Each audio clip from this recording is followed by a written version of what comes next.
서울의 어느 오후 부드러운 햇살 아래 번화한 거리와 황금기의 추억이 뒤섞인 곳에서 한국 영화와 TV계의 베테랑 여배우 김용림은 아파트에 조용히 앉아 반짝이는 고층 빌딩을 바라보고 있다. 1940년 3월 3일 경성, 현재 서울에서 태어난 김용림은 연극부터 실버그래스, 헬로 미와 같은 인기 TV 드라마까지 60년이 넘는 경력을 쌓으며 한국 연예계의 상징이 되었습니다. 85세의 나이에도 그녀는 여전히 우아함과 차분한 태도를 유지하고 있지만 깊은 눈 뒤에는 큰 슬픔과 마음의 아픔이 있습니다. 헌신적인 남편 남이루나 아들 남성진과도 거의 그런 슬픔과 마음의 아픔을 공유하지 않습니다. 그녀의 가장 큰 슬픔은 첫 딸을 잃은 것이었습니다. 결혼 초기에 태어난 지 얼마 안 되어 죽은 아기 소녀였습니다. 그녀는 이 고통을 평생 안고 살았습니다. 마치 그녀를 형성하는 조용한 멜로디와 같았습니다. 이 슬픔은 개인적인 상실일 뿐만 아니라 그 아이를 보호하지 못한 것에 대한 후회의 감정이기도 했습니다. 그녀는 외로운 순간에 여러 번 소리 없이 울었고 자신의 운명을 바꾸기 위해 무엇을 할 수 있었을까 생각하기도 했습니다. 그 고통은 시간이 지나면서 희미해졌지만 예술을 통해 자신의 마음을 치유하고 100만 명의 시청자에게 기쁨을 선사한 김용림에게는 여전히 분리할 수 없는 일부로 남아 있습니다. 김용림의 가장 큰 슬픔은 한국 연극계의 황금 세대를 이끈 유명 배우 남이루와 결혼한 지 딱 1년 후인 1966년에 일어난 가슴 아픈 사건에서 비롯되었습니다. 김 씨는 일제 강점기에 태어나 경성의 중산층 가정에서 자랐으며 지역 극장에서 연극을 관람하면서 예술에 대한 사랑이 커졌습니다. 그녀가 첫 아이를 임신했을 때 온 가족은 재능 있는 남편과 곧 태어날 아기와 함께 행복한 미래에 대한 기쁨과 희망으로 가득 찼습니다. 하지만 서울의 한 작은 병원에서 태어난 여자아이가 의학적 합병증으로 인해 태어난 지 얼마 되지 않아 사망하면서 잔인한 운명이 그 기쁨을 앗아갔습니다. 당시 26세였던 김 씨는 엄청난 충격을 받았습니다. 그녀는 병원 침대에 누워 창밖을 바라보며 울던 날들을 떠올렸습니다. 마치 자신의 마음의 일부가 영원히 사라진 것 같은 느낌이 들었습니다. 남이루 역시 고통스러웠지만 김 씨를 위로하려 했지만 슬픔이 너무 커서 김 씨는 몇 달 동안 우울증에 빠졌다. 그녀는 1980년대에 있었던 희귀한 인터뷰에서 길거리에서 유모차를 밀고 다니는 엄마들을 볼 때마다 가슴이 아프고 딸이 살아있다면 어떤 모습일까 궁금해했다고 말했습니다.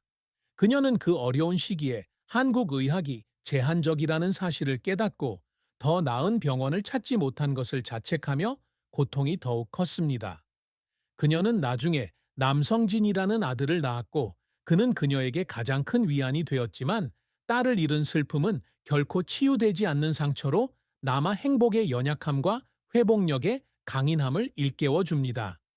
김용림의 경력은 젊은 무대 배우에서 한국 텔레비전의 아이콘으로 거듭나는 감동적인 여정이었지만 어려움과 좌절도 없지 않았습니다. 김 씨는 1961년 국립극장에서 연극에 출연하며 배우 생활을 시작했고 이후 타고난 연기력과 표현력 있는 목소리로 주목을 받았다. 그녀는 한국 드라마 산업이 초기 단계에 있던 1990년대 후반에 텔레비전으로 옮겨가서 작은 화면에 익숙한 얼굴 중 하나가 되었습니다. 그녀의 획기적인 역할은 1985년 MBC의 실버그래스에서 나왔는데 여기서 그녀는 한국의 근대화라는 배경 속에서 가족의 혼란에 맞서는 회복력 있는 어머니 역을 맡았습니다. 이 작품으로 그녀는 1985년 MBC 연기대상에서 대상을 수상했을 뿐만 아니라 1986년 백상예술대상에서 여우주연상을 수상하면서 연예계에서 그녀의 입지를 굳건히 했다. 김 씨는 그녀의 경력 동안 1988년 사랑우이 낚시부터 캄까지 1년의 인기 영화에 출연했습니다. 2014년 장보리, 2018년 아람브라 궁전의 추억, 그리고 안녕, 나, 2021년. 그녀는 또한 2025년 개봉 예정인 영화 When Life Gives You, 텐저리넷에 출연하여 나이가 들어도 연기에 대한 열정이 줄어들지 않는다는 것을 증명했습니다. 그녀는 온화한 어머니부터 강력한 할머니까지 다양한 역할을 맡아 관객들의 사랑과 비평가들의 찬사를 받았으며 한국의 국민 할머니라는 별명을 얻었습니다. 하지만 김 씨의 경력은 항상 순탄했던 것은 아니다. 가장 큰 실패 중 하나는 1970년대 초반에 그녀가 KBS 파일럿 드라마에서 주연을 맡았을 때였는데 시청자들의 관심을 끌지 못해 3회 만에 프로젝트가 취소되었습니다.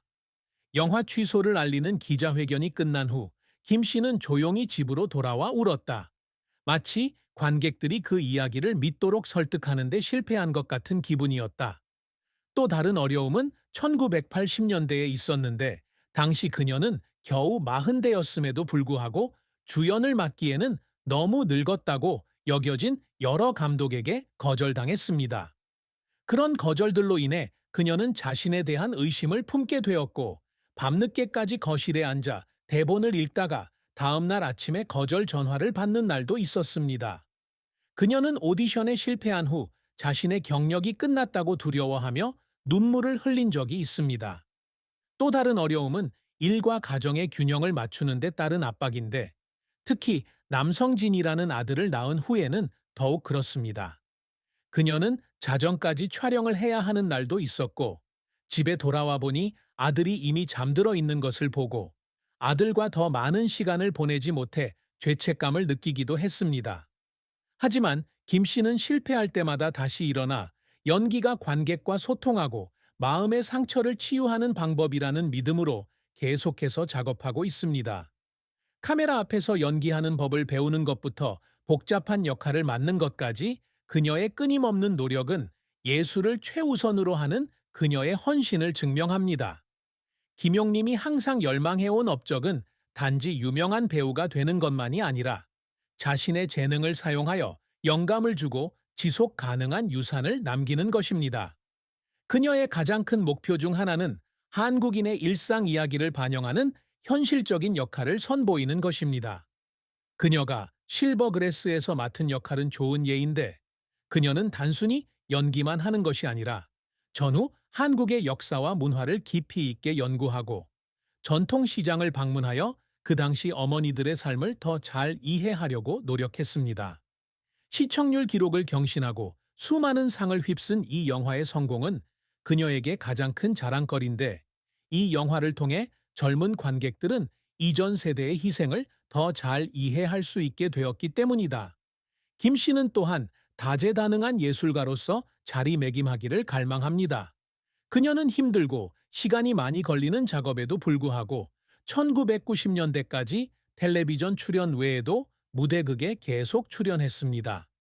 그녀는 또한 1997년 제34회 저축의 날에 대통령 메달을 수상하는 등 많은 권위 있는 상을 수상했는데 이는 대중의 인식을 높이는 데 기여한 공로를 인정받은 것입니다. 또 다른 업적은 그녀의 아들 남성진과 며느리 김지영을 포함한 젊은 세대의 배우들에게 영감을 불어넣은 역할입니다. 두 사람 모두 재능 있는 배우입니다. 김 씨는 아들이 자신의 발자취를 따르는 것을 자랑스러워하며 새로운 배우들과 자신의 경험을 공유하기 위해 정기적으로 연기 워크숍에 참석합니다. 수년간의 노력과 희생이 필요했지만 이러한 성과는 예술이 사람들이 세상을 보는 방식을 바꿀 수 있다고 믿는 김 씨의 끊임없는 정신을 증명하는 것입니다.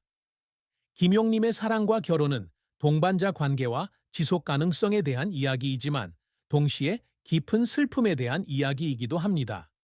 그녀는 1963년 서울에서 열린 연극 공연에서 유명 무대 배우 남이루를 만났다. 두 사람은 예술에 대한 공통된 열정에 곧 매력을 느껴 데이트를 시작했습니다. 두 사람은 1965년에 간소하면서도 친밀한 의식을 거쳐 결혼했고 이는 60년이 넘는 여정의 시작을 알렸습니다. 남이루는 차분한 성격과 헌신적인 태도로 김연에게 큰 힘이 되었으며 특히 그녀가 직장의 압박과 아이를 잃은 아픔에 시달리던 초기에는 더욱 그랬다. 두 사람은 1969년에 태어나 나중에 배우가 된 아들 남성진 군을 함께 키웠다. 두 사람의 결혼 생활은 바쁜 일정에도 불구하고 서로에 대한 존중과 사랑이 돋보이며 한국 연예계에서 모범적인 사례로 평가받고 있다. 두 사람은 종종 행사에 함께 등장하며 그들의 사랑 이야기는 격동의 연예계에서도 사랑이 지속 가능하다는 증거로 청중의 찬사를 받고 있습니다. 하지만 김 씨와 남 씨의 결혼 생활은 슬픔 없이는 끝나지 않았습니다. 가장 큰 고통은 1966년에 첫째 딸을 잃은 것이었는데 이 사건으로 두 사람 모두 위기에 빠졌습니다. 김 씨는 한때 자신과 남은 어떻게 서로를 위로해야 할지 모른 채 말없이 앉아있던 날이 있었다고 말했습니다. 각자의 고통에 잠겨 있었던 것입니다.